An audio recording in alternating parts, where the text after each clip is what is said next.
Yes, he does. I gave him a breakdown of his basic needs, 10,000 pesos max. But he insisted on doubling it. I know he's more than capable of giving more than that. I told him I cannot accept anything more than 20,000 and that's it. I have my obligations and responsibilities for Elias. Amo ina ya ang insakto.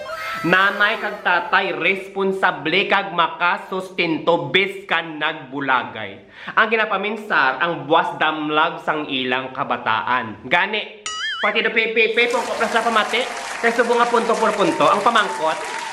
Ang mga tatay nga wala nagasustento, buhi pa kamo.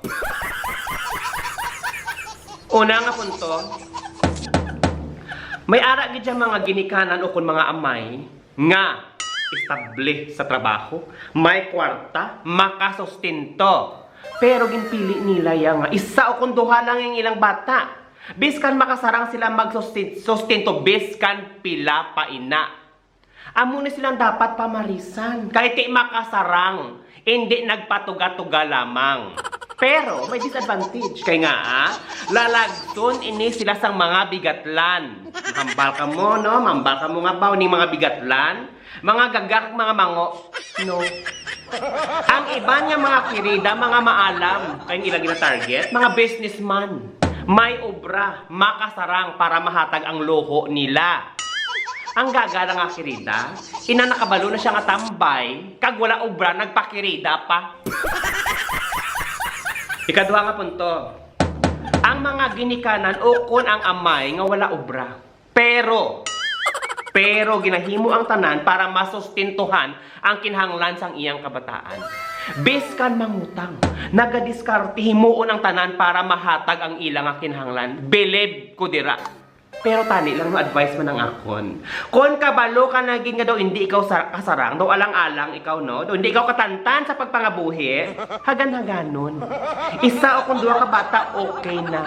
Hindi man tanan patulod na lang tanan, nag-ipalupok. Oh, Diyos ko. Hindi man mag-amusin na. Kag ang pinaka-importanting advice sa mga daw hindi igawa kasarang, no? No, gay, pahubog, kag maghala ka pinautog. No? Amo na crucial nga advice. No, gay, hala ka pahubog, kag magpinautog. Kasi syempre inyo tandaan, mas barato ang kondom kaysa adlaw-adlaw imo paminsaron kung anong inyong kanon. Ikatatlo nga punto, ang mga ginikanan o kung mga tatay nga wala nagasustento. Makasarang man pero iyagin pabayan ang iyang pamilya kag iyang mga kabataan. Kasi syempre mga kapunto, wala pulos amo ng pamangkot, buhi pa kamo, no? Amo ni sila, wala na nagasustento, no? Damo pa kirida, beskan gagmay ang ilang batuta. Pasimplihon ko, no? Damo sang gininto pero gagmay buto. Ano na gindala-dala niyo sa dila? O kung mahamba ka mo, hindi mo na isa padako-dako buto. Performance, ina. Hoy, gago. Hindi ina sa pa-performance. Kundi sa ikasarang sang imong isustinto. Ang iban sa inyo mo nangita pakirida. Daw halos to na gani mapakaon ng imong pamilya, nangirida ka pa. Tapos proud na proud sa iyang kirida. Gimbayaan ng iyang pamilya, nagupod sa kirida, proud na proud pa siya. Anong kina-proud ninyong tunto ka mo? Mayo tani ko ng imong kirida bo virgin. Pero inang bulwa naman ang kawa sina.